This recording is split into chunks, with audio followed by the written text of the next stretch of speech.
കേരളത്തെ നടുക്കിയ വലിയ ചർച്ചയായ ഒരു സംഭവമായി മാറി അഞ്ചരക്കണ്ടി ഡെന്റൽ കോളേജിലെ നിതിൻ രാജിന്റെ ആത്മഹത്യ. ഇതുമായി ബന്ധപ്പെട്ട അധ്യാപകരാണ് പ്രതിക്കൂട്ടിൽ എന്നുള്ളതാണ് ഈ സംഭവത്തിന്റെ ഗൗരവം വർദ്ധിപ്പിക്കുന്നത്.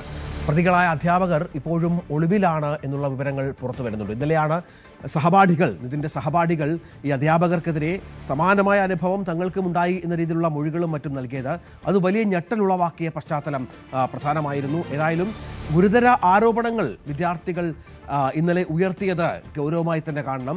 സഹപാഠികളുടെയും അധ്യാപകരുടെയും മാനേജ്മെന്റ് ഭാരവാഹികളുടെയും മൊഴികൾ ഇന്നലെ പ്രത്യേക അന്വേഷണ സംഘം ശേഖരിച്ചു. ഇന്നും ഇതുമായി ബന്ധപ്പെട്ട നടപടിക്രമങ്ങൾ തുടരും എന്നാണ് മനസ്സിലാക്കേണ്ടത്. അധ്യാപകർക്കെതിരെ കടുത്ത ആരോപണം ഉന്നയിച്ച വിദ്യാർത്ഥികൾ അതിന്റെ വാക്കുകൾ ഒരിക്കൽ കൂടി. പറഞ്ഞ കാര്യങ്ങളൊക്കെ സത്യമാണ്. റാം സാറിനെ പറ്റിയുള്ള കാര്യങ്ങളൊക്കെ സത്യമാണ്. അവൻ്റെ പേപ്പർ എല്ലാവരും മുൻപിൽ വെച്ച് ഓരോ കുട്ടികളായിട്ട് കൊടുത്ത് വായിപ്പിച്ച് അവനെ നല്ല രീതിയിൽ ഹറാസ് ചെയ്തിട്ടുണ്ടായിരുന്നു. അവന് മാത്രമല്ല ക്ലാസ്സിനെ ഫുൾ ബോഡി ഷെയിം ചെയ്യാറുണ്ട്. എന്നെ ഫാറ്റി ഗേൾ എന്ന് വിളിക്കാറുണ്ട്. നിറം കുറവാണെങ്കിൽ കറുപ്പിറ്റാണ് പറയാറുണ്ട്. പക്ഷേ നിറം കൂടെ കുട്ടിയാണെങ്കിൽ യു ലുക്ക് ലൈക്ക് സിൻഡ്രല്ല എന്നും പറയാറുണ്ട്. നമ്മളൊക്കെ അപ്പോൾ അങ്ങ് അടിച്ച് താക്കാ സംസാരിക്കുന്നത്. ഇപ്പം ഈ ഇൻസിഡൻറ്റ് കഴിഞ്ഞ ശേഷം സീനിയേഴ്സ് നമ്മളോട് പറയുന്നുണ്ട് അവർ ഇങ്ങനെ ഒരു ട്രോമ നടത്തുന്നുണ്ട്. അവരും സൂസൈഡ് അറ്റം വരെ എത്തിയിട്ടുണ്ട്.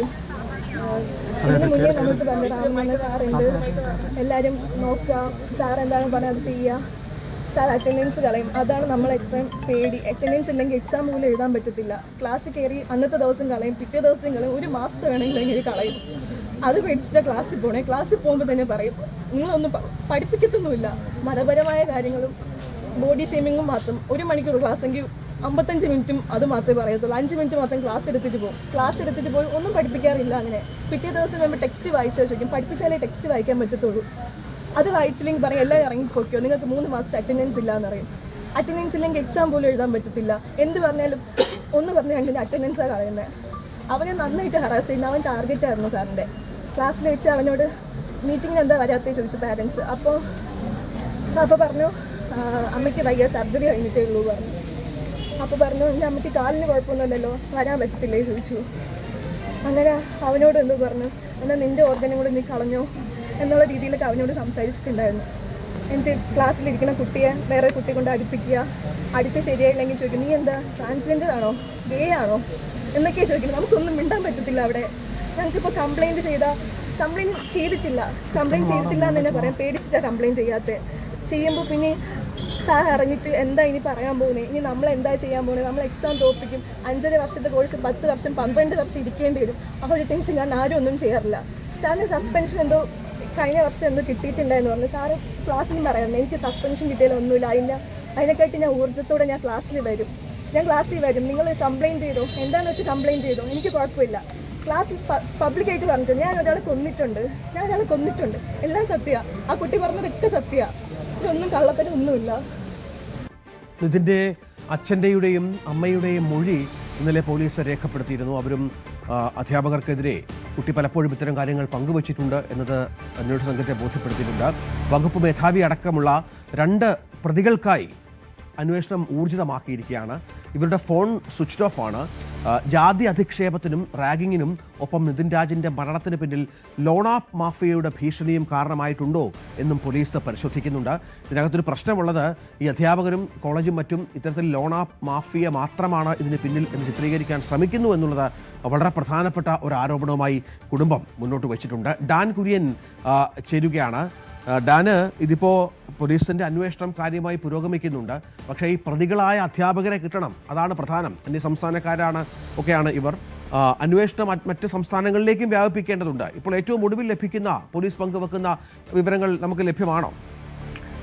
കണ്ണൂർ സിറ്റി പോലീസ് കമ്മീഷണറുടെ മേൽനോട്ടത്തിലാണ് ഇപ്പോൾ ഈ അന്വേഷണം തുടർന്നുകൊണ്ടിരിക്കുന്നത്. അതിനിടയിലാണ് ഇന്നലെ സംസ്ഥാന പോലീസ് മേധാവി ഷെയ്ഖ് ദർബെ സാഹിബിനെ നേരിൽ കണ്ട് ഈ കുടുംബാംഗങ്ങൾ, അതായത് അമ്മാവനടക്കം നിതിൻ രാജിന്റെ അമ്മാവനടക്കമുള്ള കുടുംബാംഗങ്ങൾ നേരിൽ കണ്ട് ഇവർ കുടുംബത്തിന്റെ പരാതി ബോധ്യപ്പെടുത്തിയിരിക്കുന്നത്. അപ്പോൾ അദ്ദേഹം അവർക്ക് നൽകിയിരിക്കുന്ന ഉറപ്പ്, ഒരു തരത്തിലും നിങ്ങൾ പ്രയാസപ്പെടേണ്ട, അതിൽ കൃത്യമായി ഇവർക്കെതിരെ നടപടി ഉറപ്പുവരുത്തും, അതുമായി ബന്ധപ്പെട്ട് ഉയർന്ന എല്ലാ ആരോപണങ്ങളെക്കുറിച്ചും വിശദമായ അന്വേഷണം നടത്തുമെന്ന ഉറപ്പാണ് നൽകിയിരിക്കുന്നത്.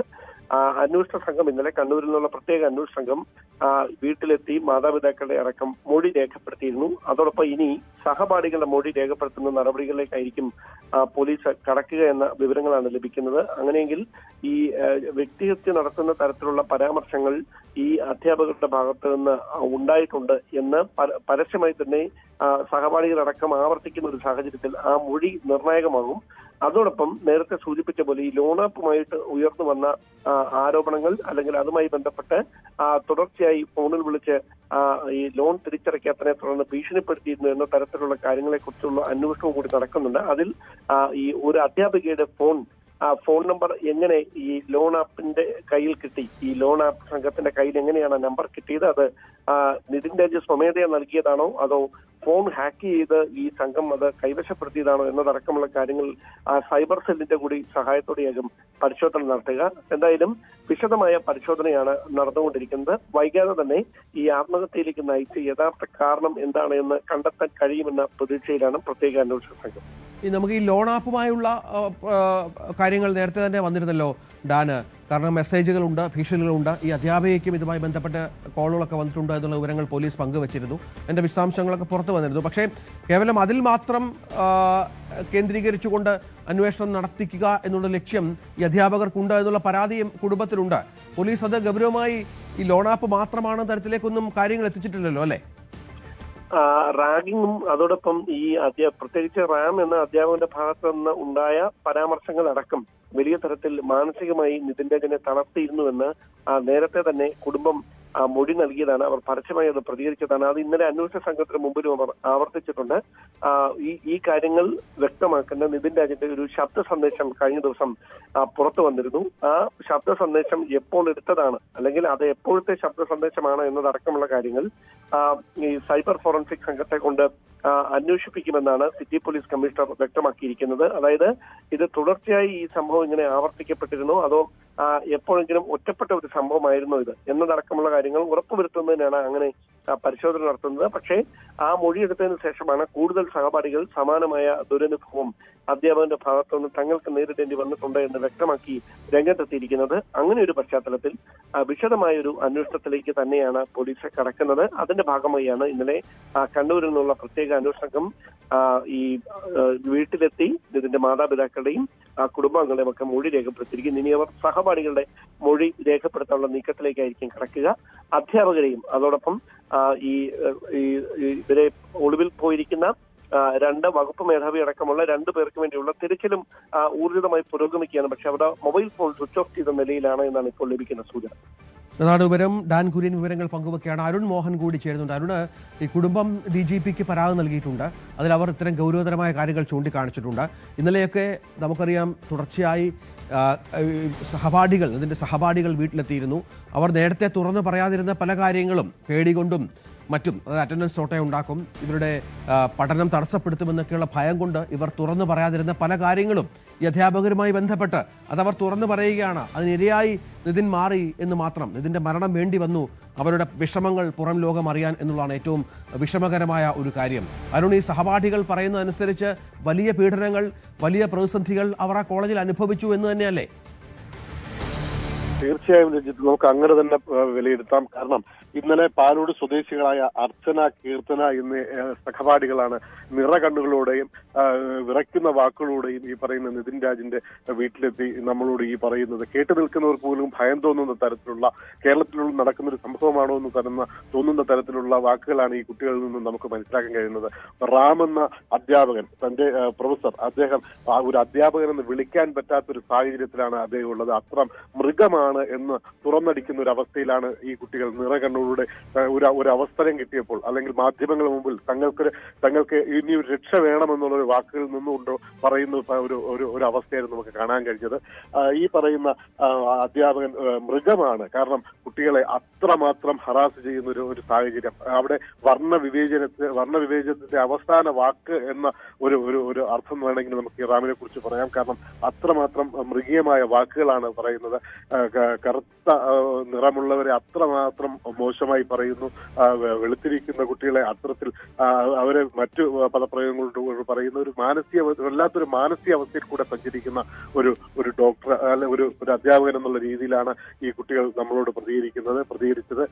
അത് തീർച്ചയായും കേട്ടുകൊണ്ട് നിൽക്കുന്ന ആർക്കും അതൊരു ഭയം തോന്നുന്ന ഒരു പശ്ചാത്തലം ഉണ്ടാകും. കാരണം ഒരു കുട്ടിയെ പ്രത്യേകിച്ച് നിതിൻ രാജിന് പലപ്പോഴും അധിക്ഷേപിക്കുമ്പോൾ കൂടെയുള്ളവർ ചിരിച്ചില്ലെങ്കിൽ, കൂടെ ഉണ്ടായിരുന്ന വിദ്യാർത്ഥികൾ ചിരിച്ചില്ലെങ്കിൽ പെൺകുട്ടികളെ കൊണ്ടും ചികിത്സത്തടിച്ച് ആനന്ദം കാണുന്ന രീതിയും ഈ റാമിനുണ്ടായിരുന്നു എന്ന് കുട്ടികൾ തുറന്നു പറയുന്നു. ഒരു പക്ഷേ ചികിത്സത്തടിക്കുന്നതിൽ അടി അല്പം കുറഞ്ഞു പോയാൽ താങ്കളുടെ